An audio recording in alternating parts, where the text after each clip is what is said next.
Good morning. Welcome to 69 TV Telugu. నేను జితేంద్ర. బులెటిన్‌లోకి వెళ్లే ముందు హెడ్‌లైన్ చూద్దాం.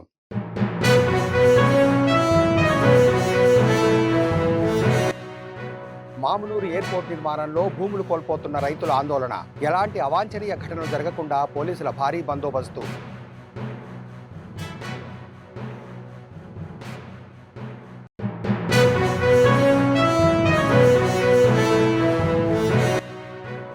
మిడ్ మానేర్ నుంచి మల్కపేట రిజర్వాయర్లోకి నీటి విడుదలకు ఏర్పాట్లు.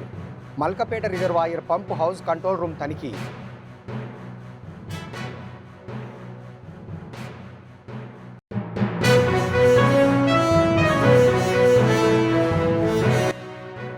బ్యాంక్ ఆఫ్ మహారాష్ట్ర నూతన బ్రాంచ్ ప్రారంభం. మిగతా బ్యాంకుల కంటే నాణ్యమైన సేవలు అందిస్తామని హామీ.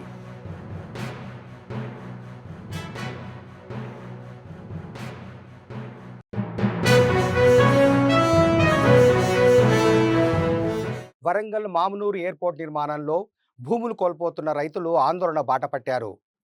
నక్కలపల్లి, గుంటూరుపల్లి, నల్లకుంట, గాడిపల్లి గ్రామాల రైతులు మంగళవారం నక్కలపల్లి, గుంటూరుపల్లి మధ్యన ధర్నా చేపట్టారు. తమ ఊరికి వచ్చే రోడ్డుకు ప్రత్యామ్నాయ రోడ్డు కావాలని గుంటూరుపల్లి, గాడిపల్లి రైతులు కోరారు. రైతులకు మార్కెట్ ధరకు తగినట్టుగా పరిహారం ఇస్తే భూములు ఇస్తామని స్పష్టం చేశారు. సరైన పరిహారము, ప్రత్యామ్నాయ రోడ్డు మార్గాలు చూపిస్తేనే సర్వే అనుమతిస్తామంటున్నారు. గతంలో భూమికి భూమి ఇస్తామని ప్రజాప్రతినిధులు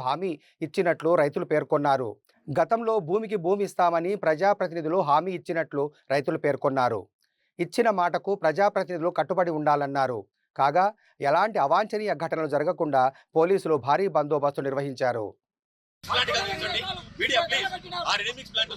ఇక్కడ ఉన్నటువంటి కమర్షియల్ ల్యాండ్స్ అది ఒక సంవత్సరానికి వచ్చరికి 1,50,000 నుంచి 2 లక్షల రూపాయలు లీజు సార్. అది లీజ్ అగ్రిమెంట్. అది కూడా అంత విలువ కూడా మేము ఎయిర్పోర్ట్ కి అడ్డము అని చెప్పి ఏనాడు కూడా మీకు తెలియజెప్పలేదు.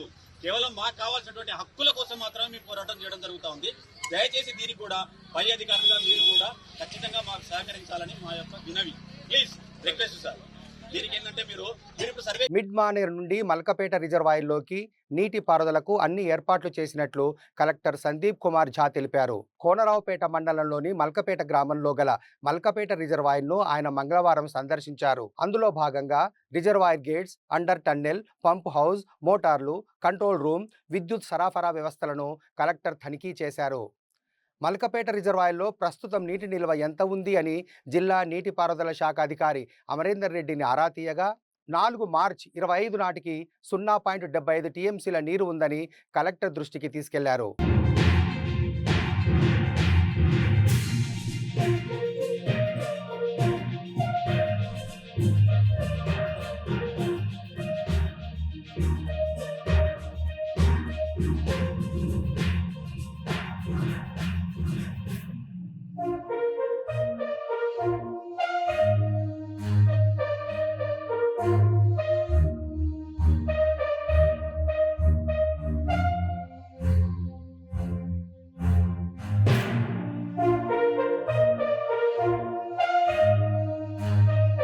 గట్కేసర్ మున్సిపాలిటీ పరిధిలో బ్యాంక్ ఆఫ్ మహారాష్ట్ర నూతన బ్రాంచ్ ప్రారంభోత్సవం zonal manager GST Prasad Hyderabad వారి ఆధ్వర్యంలో ఘనంగా జరిగింది.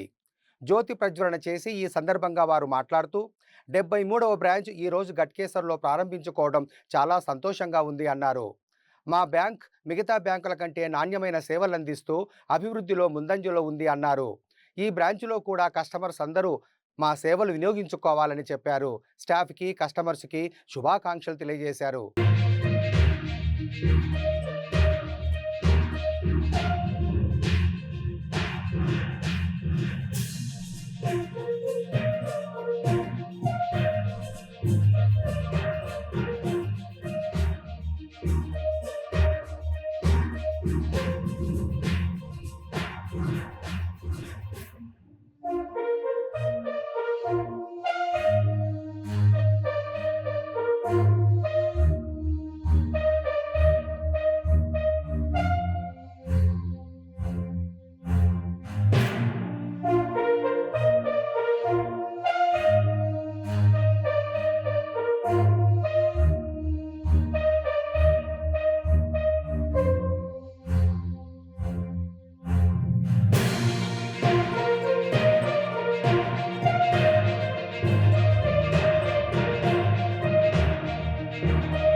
తిరుపతికి చెందిన జనసేన నేత కిరణ్ రాయల్ లక్ష్మీరెడ్డి మధ్య రాజీ కుదిరింది. తమ మధ్య రాజీ కుదిరిందని లక్ష్మీరెడ్డి ప్రకటించారు. అయితే ఇక్కడే ఆమె చేసిన కామెంట్స్ సంచలనంగా మారాయి. తనను ఇద్దరు నేతలు కలిసి రాజకీయం చేయాలని భావించినట్లు ఆమె చెప్పారు.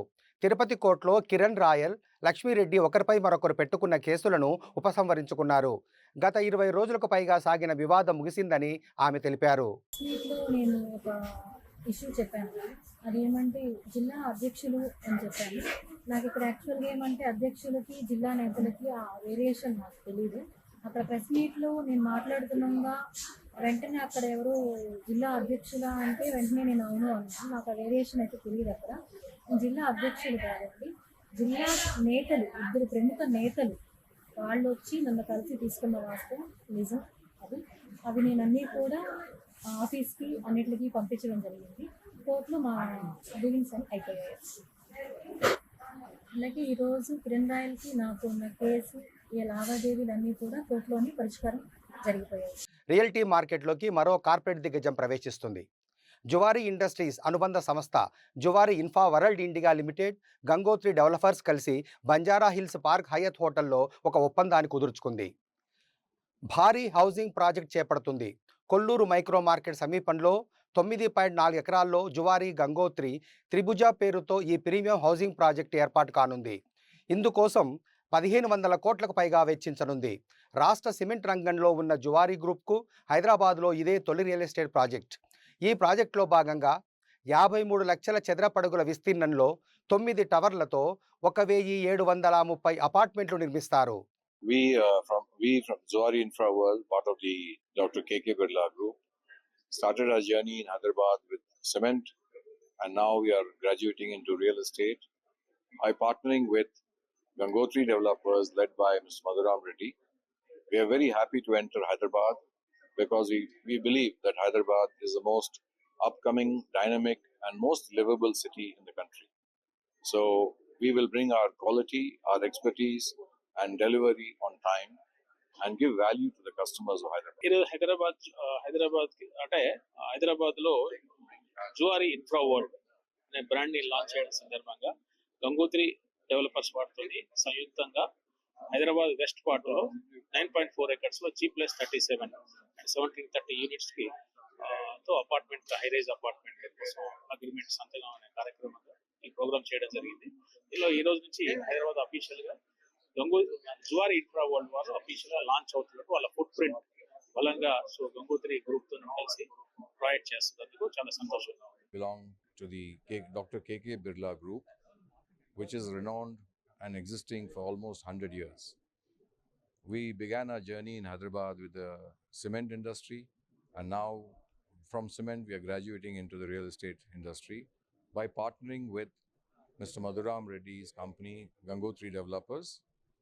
They have a project in Kollur, which is very close to the high-tech city and we believe is the new growth corridor of Hyderabad. Almost all approvals are in place other than RERA, and we, Zuari, will bring our expertise in delivery, in sales, in marketing, and to ensure that the customer gets quality and gets value from the project.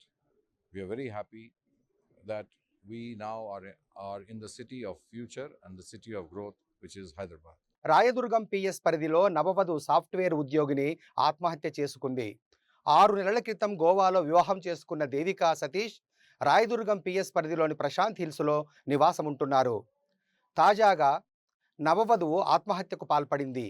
ఇరు కుటుంబ సభ్యుల అంగీకారంతో August నెలలో ప్రేమ వివాహం చేసుకున్నారు Sarath, Devika. MBA పూర్తి చేసిన Devika private ఉద్యోగం చేస్తుండగా IIT ఖరగ్పూర్లో చదువుకొని సాఫ్ట్వేర్ ఉద్యోగం చేస్తున్నాడు శరత్. గత కొన్ని రోజుల నుంచి శరత్, దేవికల మధ్య పరస్పర గొడవలు జరిగాయి. దీంతో మనస్తాపానికి గురైన దేవిక నిన్న ఉదయం ఫ్యానుకు ఉరేసుకొని ఆత్మహత్యకు పాల్పడింది. అయితే దేవిక మృతి పట్ల అనుమానం వ్యక్తం చేస్తున్నారు ఆమె కుటుంబ సభ్యులు. ఘటనా స్థలానికి చేరుకున్న పోలీసులు కుటుంబ సభ్యుల ఫిర్యాదు మేరకు రాయదుర్గం పోలీస్ స్టేషన్లో కేసు నమోదు చేసుకొని మృతదేహాన్ని ఉస్మానియా మార్చురీకి తరలించారు.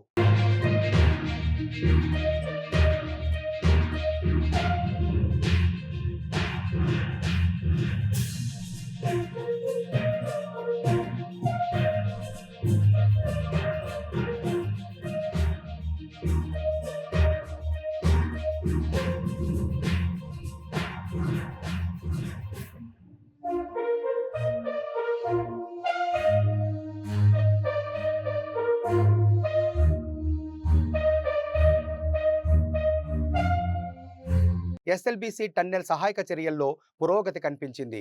ఎస్ఎల్బీసీ టన్నెల్లోని బురదను బయటకు తరలించే కన్వేయర్ బెల్ట్కు సాంకేతిక సిబ్బంది మరమ్మతులు చేసి పునరుద్ధరించారు.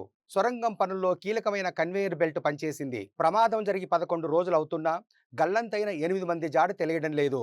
ఉపగ్రహ సెన్సార్లు 5 చోట్ల బురదలో మెత్తటి అవశేషాల జాడను గుర్తించినా అక్కడ ఇంకా తవ్వకాలు కొనసాగుతూనే ఉన్నాయి.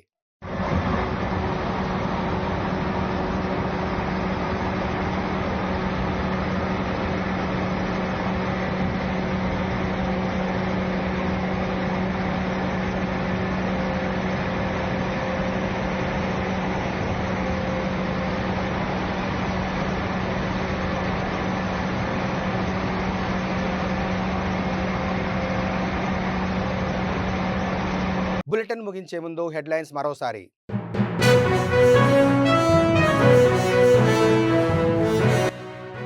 మామునూరు ఎయిర్పోర్ట్ నిర్మాణంలో భూములు కోల్పోతున్న రైతుల ఆందోళన. ఎలాంటి అవాంఛనీయ ఘటనలు జరగకుండా పోలీసుల భారీ బందోబస్తు.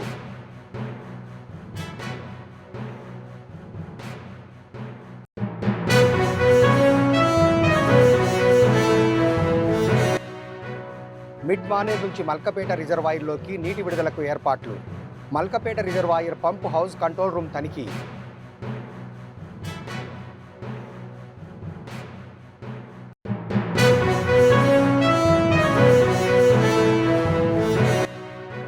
బ్యాంక్ ఆఫ్ మహారాష్ట్ర నూతన బ్రాంచ్ ప్రారంభం.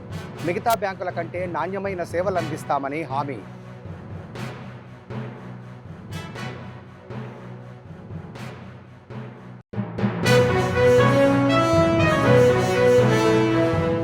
మరిన్ని అప్డేట్స్ కోసం చూస్తూనే ఉండండి 69 టీవీ తెలుగు.